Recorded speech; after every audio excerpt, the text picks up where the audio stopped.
Welcome to this week's GV Bounce. I'm Marc McGowan. To my right is Jimmy Galea. We're going to take you through the first weekend of the split round 11, Goulburn Valley Football League, as we said. Massive game first up, Shep Swans and Mansfield.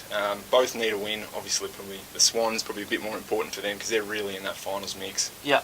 Oh, well, I mean, Fraser Stevenson still seems to think they're a slim finals chance, so obviously a big game for them too, and one that they'll feel they certainly can win if they play to their best. But for the Swans at home, this is no negotiation. This is a must-win.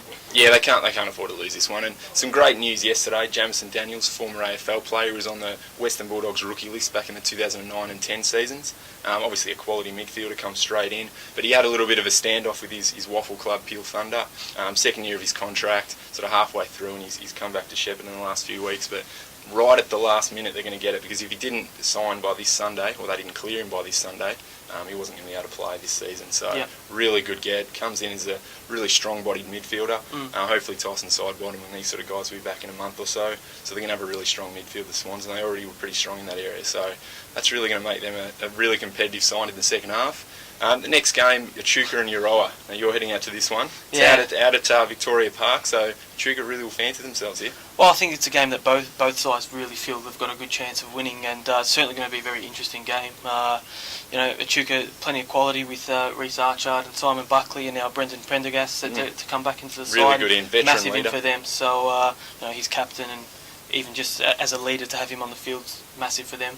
But Gleeson certainly going into this game expecting a good performance and hopefully 4 points at the end of it for them. Well, in the end, the Magpies have actually had 3 wins this year compared to Echuca's 1, so they probably deserve to go in as favourites. But Echuca at home starting to play a little bit better footy, so you'd have to think they're going to go in at least with a 50-50 chance of getting their second win of the year. Over to the last game of the round on the Sunday, so I'd expect a bumper crowd out at Kai for the Bombers against Shepparton United.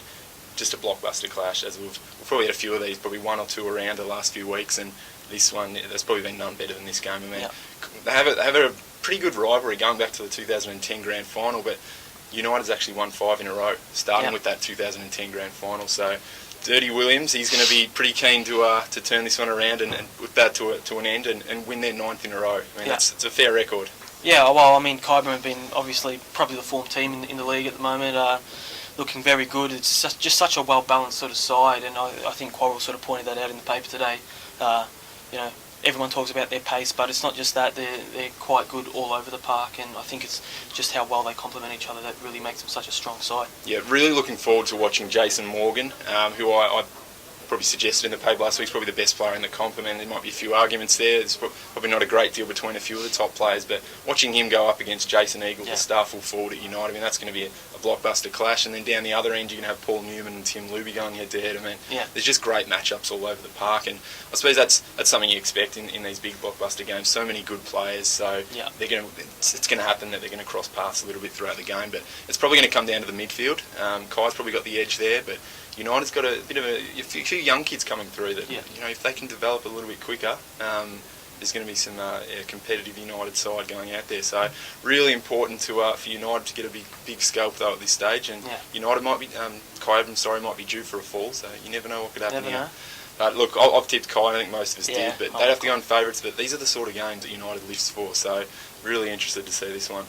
And that brings us to an end just for this week. Obviously 3 more matches next weekend, but get out to your games, especially if you can try and get a couple this weekend, Saturday and Sunday, and hopefully we'll see you out there.